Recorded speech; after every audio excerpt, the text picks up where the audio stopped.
ప్రభువునందు ప్రియ ఆత్మీయ విశ్వాసులారా, ఈ దినము దేవుడు మన కొరకు ఏర్పాటు చేసిన నేటి వాగ్దానము.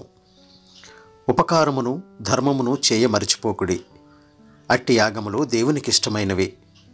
హెబ్రీలకు రాసిన పత్రిక 13వ అధ్యాయము 16వ వచనం.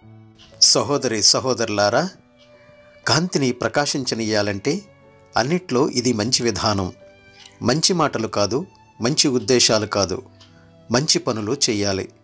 ఇతరులకు ఎప్పుడూ దయచూపకుండా సహాయం చేయకుండా చాలామంది తమకేదో వెలుగు జ్ఞానప్రకాశాలు కలిగినట్టు గొప్పలు చెప్పుకుంటారు.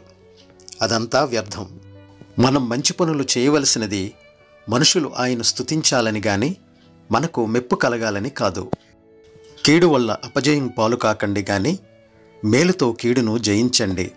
మీ పగవారిని ప్రేమతో చూడండి, మిమ్మల్ని శపించేవారిని దీవించండి. మీరంటే ద్వేషం ఉన్న వారికి మేలు చేయండి. దూషణతో మీ పట్ల వ్యవహరించే వారి కోసం, మిమ్మల్ని హింసించే వారి కోసం ప్రార్థన చేయండి. మీరు పరలోకంలో ఉన్న మీ తండ్రికి తగిన సంతానంగా ఉండడానికి ఆ విధంగా చేయండి. ఎందుకంటే ఆయన మంచివారికి చెడ్డవారికి కూడా సూర్యోదయం కలిగిస్తాడు, న్యాయవంతులకు అన్యాయస్తులకు కూడా వాన కురిపిస్తాడు.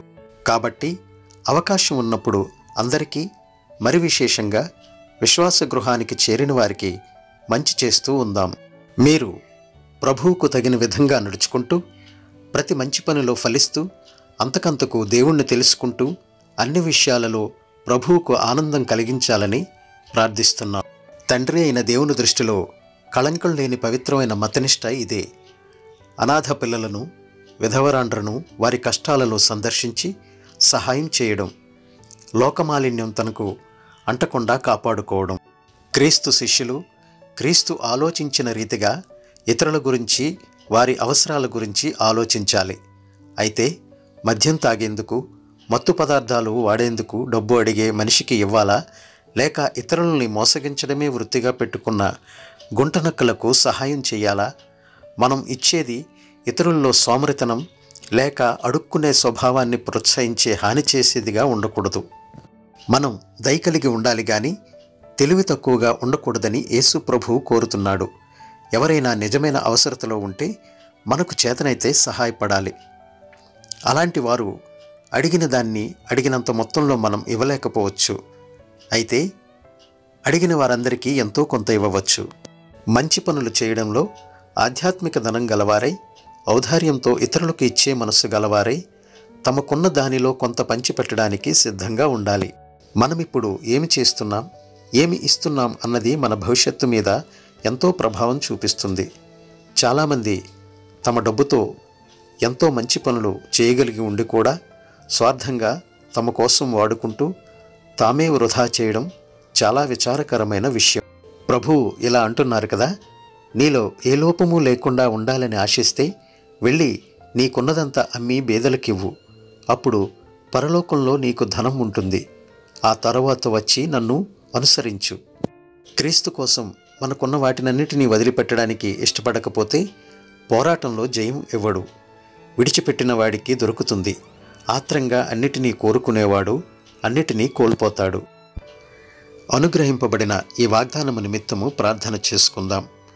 మహాపరిశుద్ధుడా, మా ప్రియ పరలోకపు తండ్రి, నీవిచ్చిన ఈ దిన వాగ్దానమును బట్టి నీకు వేలాది స్తోత్రములు, వందనములు. నీ వాగ్దానములో మీరు ఉపదేశించిన రీతిగా ఇతరులకు సహాయపడగలిగే మంచి మనస్సును మమ్మల్ని కలిగి ఉండమని మీరు బోధిస్తున్నారు. తండ్రి, దాన ధర్మముల విషయంలో వెనకాడవద్దని మీరు సెలవిస్తున్నారు.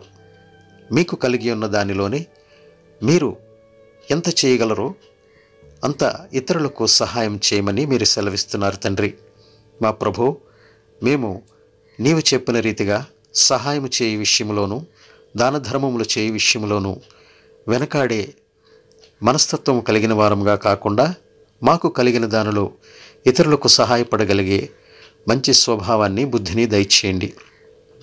నీకు విధేయులుగా మేముండి నీవిచ్చిన ధర్మశాస్త్రములో ప్రతి ఒక్క మంచి విషయాన్ని మేము ఆచరించగలిగే మంచి మనస్తత్వమును ఈ వాక్యము వింటున్న ప్రతి ఒక్క బిడ్డకును, ప్రతి ఒక్క కుటుంబానికి, నిస్సహాయులకును, ఆపదలో ఉన్నవారికి ఆదరించగలిగే మంచి మనస్సును దయచేయమని మా ప్రభువా, నేటి దినములలో సేవా పరిచర్య చేయుచున్న ప్రతి ఒక్క సేవకుడిని, ప్రతి ఒక్క బిడ్డను నిస్వార్థమైన సేవ చేయగలిగే పవిత్రతతో కూడిన మంచి మనస్సును దయచేయండి.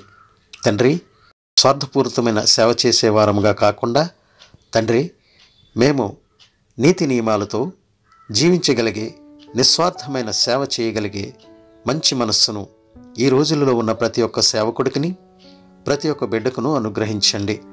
మా కొరకు మేము ఆర్జించుకుని మా స్వలాభం కొరకు మేము బ్రతికేవారముగా కాకుండా నిస్సహాయ స్థితిలో ఉన్నవారికి సహాయం చేయగలిగే మంచి మనస్సును, నిస్వార్థపూరితమైన నాయన బుద్ధిని దయచేసి మేము ఇతరులకు సహాయపడగలిగే మంచి స్థితిని మా అందరికీ దయచేయమని, నీ కృపా సన్నిధి ఎల్లవేళలా మా అందరిపైన ఉంచి నడిపించమని మా ప్రభువును ప్రియరక్షకుడైన యేసు వారి దివ్యనామమున అడిగి వేడుకొంచున్నాం తండ్రి.